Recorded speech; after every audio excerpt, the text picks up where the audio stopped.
ಈ ಬಾರಿಯ ಐಪಿಎಲ್ ನಲ್ಲಿ ಚಾಂಪಿಯನ್ ಆಗಿದ್ದಾರೆ ಕೋಲ್ಕತಾ ನೈಟ್ ರೈಡರ್ಸ್. ಗೆದ್ದು ಬೀಗಿದ್ದಾರೆ ಸನ್ರೈಸರ್ಸ್ ವಿರುದ್ಧ.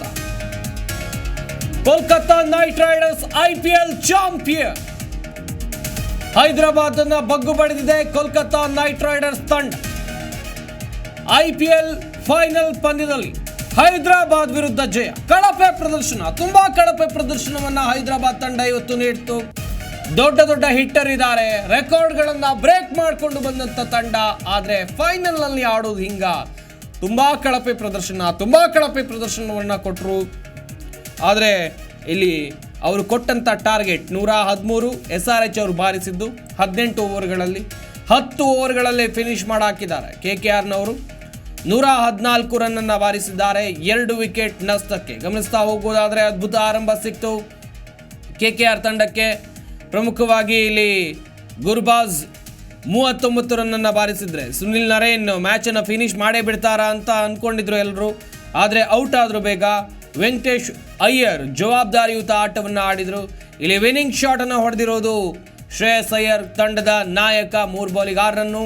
ವೆಂಕಟೇಶ್ ಅಯ್ಯರ್ 52 ರನ್ ಅನ್ನ ಗಳಿಸಿ ಕೋಲ್ಕತಾ ನೈಟ್ ರೈಡರ್ಸ್ ತಂಡ IPL ಚಾಂಪಿಯನ್ ಪಟ್ಟವನ್ನ ಮುಡಿಗೇರಿಸಿಕೊಂಡಿದೆ. As it is points table ನಲ್ಲಿ ಇಷ್ಟು ದಿವಸ ಹಿಂಗಿತ್ತು ಹಂಗೆ ಆಗಿದೆ. ಕೋಲ್ಕತಾ ನೈಟ್ ರೈಡರ್ಸ್ ಈ ಬಾರಿಯ IPL ಟೈಟಲ್ ಅನ್ನ ಗೆದ್ದಿದ್ದಾರೆ. ಇಂಡಿಯನ್ ಪ್ರೀಮಿಯರ್ ಲೀಗ್ನ ಸರದಾರರಾಗಿ ಗೆದ್ದು ಬೀಗ್ತಾ ಇರುವಂಥದ್ದು ಇಲ್ಲಿ KKR ತಂಡ. ಸಾಕಷ್ಟು ನಿರೀಕ್ಷೆಯನ್ನು ಇಟ್ಕೊಂಡಿದ್ರು. ಟಫ್ ಚಾಲೆಂಜ್ ಇರಬಹುದು, ಒಂದು ರೀತಿ ದೊಡ್ಡ ಹಣಾಹಣಿ ನಡಿಬಹುದು ಎನ್ನುವಂಥದ್ದಾಗಿ ಎಲ್ಲ ಲೆಕ್ಕಾಚಾರಗಳು ಆಗಿತ್ತು. ಆದರೆ ಟಾಸ್ ಗೆದ್ದು ಸನ್ರೈಸರ್ಸ್ ಹೈದರಾಬಾದ್ ತಂಡ ಬ್ಯಾಟಿಂಗ್ ಅನ್ನು ಆಯ್ಕೆ ಮಾಡಿಕೊಳ್ಳುತ್ತೆ. ತುಂಬ ಕಳಪೆ ಪ್ರದರ್ಶನ. ಇಂಥ ಕಳಪೆ ಪ್ರದರ್ಶನವನ್ನು ಯಾರಾದರೂ ಫೈನಲ್ ಕೊಡ್ತಾರಾ? ಈ ಆಟ ಆಡೋದಕ್ಕೆ ನೀವು ಫೈನಲಿಗೆ ಬರಬೇಕಿತ್ತ. 113 ರನ್ನು 18 ಓವರ್ಗಳಲ್ಲಿ. ಏನು ಕ್ಲಾಸನ್ ಇರ್ಬೋದು, ಹೆಡ್ ಇರ್ಬೋದು, ಅಭಿಷೇಕ್ ಶರ್ಮಾ ಇರ್ಬೋದು, ಒಬ್ಬರು ಕೂಡ ಅಬ್ಬರಿಸಲಿಲ್ಲ. ಎಲ್ಲರೂ ಕೂಡ ಒಂದು ಅಂಕಿಗೆ ಔಟ್. ಆದರೆ ಇಲ್ಲಿ ಟೈಟಲನ್ನು ಗೆದ್ದಿದೆ. IPL ನಲ್ಲಿ ಗೆಲುವನ್ನು ಸಾಧಿಸಿರೋದು, ಚಾಂಪಿಯನ್ ಆಗಿರೋದು ಕೋಲ್ಕತಾ ನೈಟ್ ರೈಡರ್ಸ್ ತಂಡ. ಚಾಂಪಿಯನ್ ಪಟ್ಟವನ್ನು ಅಲಂಕರಿಸಿದೆ. 2024ರ IPL ವಿಜೇತರು ಕೋಲ್ಕತಾ ನೈಟ್ ರೈಡರ್ಸ್ ತಂಡ.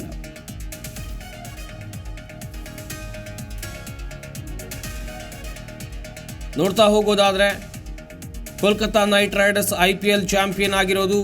ಹೈದರಾಬಾದ್ ಅನ್ನ ಬಗ್ಗು ಬಡಿದಿದೆ ನೈಟ್ ರೈಡರ್ಸ್ ತಂಡ. ಕೋಲ್ಕತಾ ಪರ ಸುನಿಲ್ ನರೇನ್ 6 ರನ್ನು, ಗುರ್ಬಾಜ್ 39, ವೆಂಕಟೇಶ್ ಅಯ್ಯರ್ 52.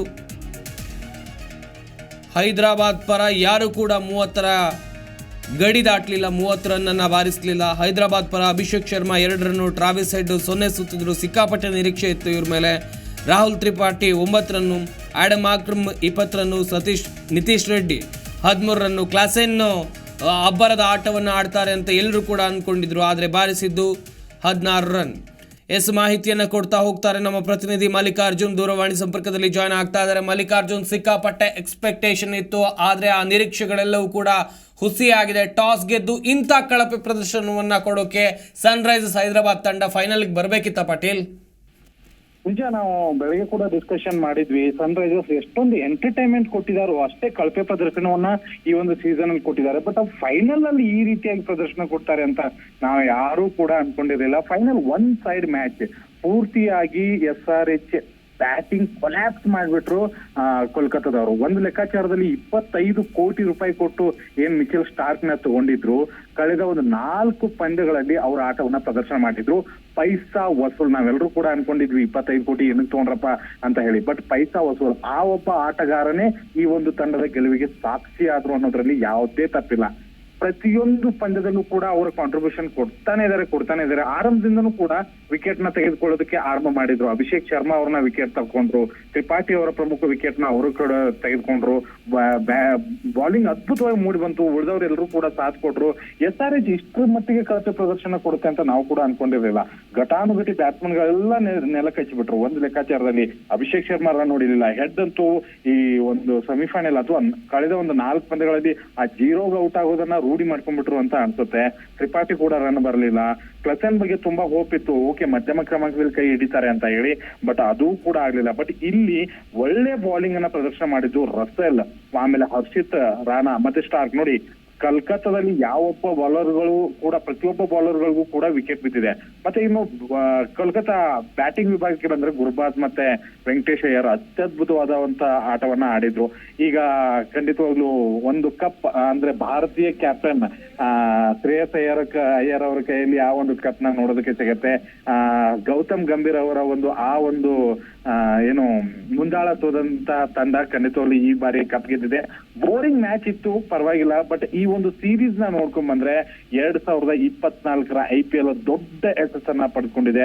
ಬ್ಯಾಟರ್ ಗಳ ಅಬ್ಬರ ಮುಂದುವರಿಸಿದ್ರು. ಬಟ್ ಫೈನಲ್ ಹಂತಕ್ಕೆ ಬಂದ ತಕ್ಷಣ ಈಗ ಚೆನ್ನೈ ಪಿಚ್ ನಲ್ಲಿ ಏನಕ್ಕಪ್ಪ ಮ್ಯಾಚ್ ಇಡ್ತಾರೆ ಅಂತ ಅನಿಸ್ಬಿಡ್ತು. ಈಗ ಮೊನ್ನೆ ಕೂಡ ನೋಡಿದ್ವಿ, 2ನೇ ಎಲಿಮಿನೇಟರ್ ಪಂದ್ಯ ಕೂಡ ಹೀಗೆ ಬೋರಿಂಗ್ ಮ್ಯಾಚ್ ಆಯ್ತು, ಫೈನಲ್ ಕೂಡ ಹೀಗೆ ಬೋರಿಂಗ್ ಮ್ಯಾಚ್ ಆಯ್ತು. ಮುಂದಿನ ಸರಿನಾದ್ರೂ ಬೇರೆ ಬೇರೆ ಪಿಚ್ ಗಳಲ್ಲಿ ಆಡಿಸ್ಲಿ, ಯಾಕಂದ್ರೆ ಇಂಥ ಟ್ರ್ಯಾಕ್ ಗಳಲ್ಲಿ ಆಡಿಸಿದ್ರೆ ಅಷ್ಟು ಮಜಾನು ಕೂಡ ಬರಲ್ಲ, ಫೈನಲ್ ಅಂತಾನು ಕೂಡ ಅನಿಸ್ಕೊಳ್ಳಲ್ಲ. ನನಗನ್ಸಿದ ಮಟ್ಟಿಗೆ ಕೋಲ್ಕತ್ತಾ ಅರ್ಹ ಗೆಲುವನ್ನ ಸಾಧಿಸ್ಕೊಂಡಿದೆ. ಆಮೇಲೆ ಆ ಒಂದು 8 ವಿಕೆಟ್ಗಳ ಜಯ ಏನಿತ್ತಲ್ಲ, ಮುಂದಿನ ವರ್ಷಕ್ಕೂ ಬೂಸ್ಟ್ ಅಪ್ ಆಗತ್ತೆ. ತುಂಬಾ ಚೆನ್ನಾಗಿ KKR ಅವರು ಆಡಿ ಈ ಒಂದು ಕಪ್ ನ ಗೆದ್ರು ಅಂತ ಹೇಳ್ಬೋದು. ಥ್ಯಾಂಕ್ ಯು ಪಾಟೀಲ್, ತಮ್ಮೆಲ್ಲ ಡೀಟೇಲ್ಸ್ಗಾಗಿ. ನಮ್ಮ ಪಾಟೀಲ್ ಕೂಡ ಮಾಹಿತಿಯನ್ನು ಕೊಡ್ತಾ ಇದ್ರು. ಒಂದು ನಿಟ್ಟಿನಲ್ಲಿ ಇವತ್ತು ಹೈ ಸ್ಕೋರಿಂಗ್ ಗೇಮ್ ಆಗುತ್ತೆ ಅಂತ ಎಲ್ಲರೂ ಕೂಡ ನಿರೀಕ್ಷೆಯನ್ನು ಇಟ್ಕೊಂಡಿದ್ರು. ಆದರೆ ನಿರೀಕ್ಷೆ ಹುಸಿಯಾಗಿದೆ. ಕಳಪೆ ಅಂದರೆ ತೀರಾ ಕಳಪೆ ಪ್ರದರ್ಶನವನ್ನು ಸನ್ರೈಸರ್ಸ್ ಹೈದರಾಬಾದ್ ತಂಡ ಫೈನಲ್ ಮ್ಯಾಚ್ನಲ್ಲಿ ಕೊಟ್ಟಿದೆ. ಫೈನಲ್ ಮ್ಯಾಚ್ನಲ್ಲಿ ಇಂಥ ಕಳಪೆ ಪ್ರದರ್ಶನವನ್ನು ಯಾರಾದರೂ ಕೊಡ್ತಾರಾ ಅಂತೇಳಿ ಎಲ್ಲರೂ ಕೂಡ ಒಂದು ರೀತಿಯಲ್ಲಿ ಆ ಮಾತುಗಳನ್ನು ಆಡ್ತಾ ಇದ್ದಾರೆ. ಎಂಥ ಇಡೀ ಸೀಸನ್ ಉದ್ದಕ್ಕೂ ಅದ್ಭುತವಾಗಿ ಬ್ಯಾಟಿಂಗನ್ನು ಪ್ರದರ್ಶನ ಮಾಡಿಕೊಂಡು ಬಂದಂಥ ಸನ್ರೈಸರ್ಸ್ ತಂಡ ಇಷ್ಟರ ಮಟ್ಟಿಗೆ ಕಳಪೆ ಆಟವನ್ನು ಆಡ್ತಾ, ಅದು ಕೂಡ 113 ರನ್ ಅಂತ ಹೇಳಿದರೆ ಫೈನಲ್ ಮ್ಯಾಚ್ನಲ್ಲಿ ಸ್ವಲ್ಪ ನೋಡ್ಕೊಂಡು ಆಡಬೇಕು, ಡಿಸಿಷನ್ ಮೇಕಿಂಗ್ ಅನ್ನೋದನ್ನು ಕರೆಕ್ಟಾಗಿ ತಗೋಬೇಕು ಅನ್ನೋದು ಇದಕ್ಕೆ.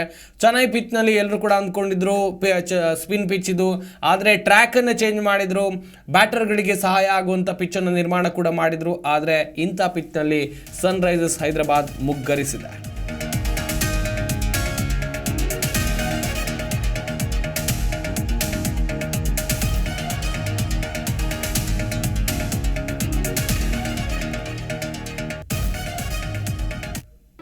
ಜಿ ಕನ್ನಡ ನ್ಯೂಸ್ ಈಗ ನಿಮ್ಮ ಮನೆಯಲ್ಲೇ ನೋಡಿ. ಎಲ್ಲ ಕೇಬಲ್ಗಳಲ್ಲಿ ಈಗ ಲಭ್ಯ. Sun Direct 292, Jio TV 1334, U Digital 162, SITI Cable 51, GTPL 17, Abhishek Cables 821, Rock Line telecommunication 51, Shri Basaveshwara number 60, Vinayaka digital number 53, IN digital number 896ರಲ್ಲಿ. ನಿಮ್ಮಿಸ್ತದ ಜಿ ಕನ್ನಡ ನ್ಯೂಸ್ ನೋಡಿ ಆನಂದಿಸಿ.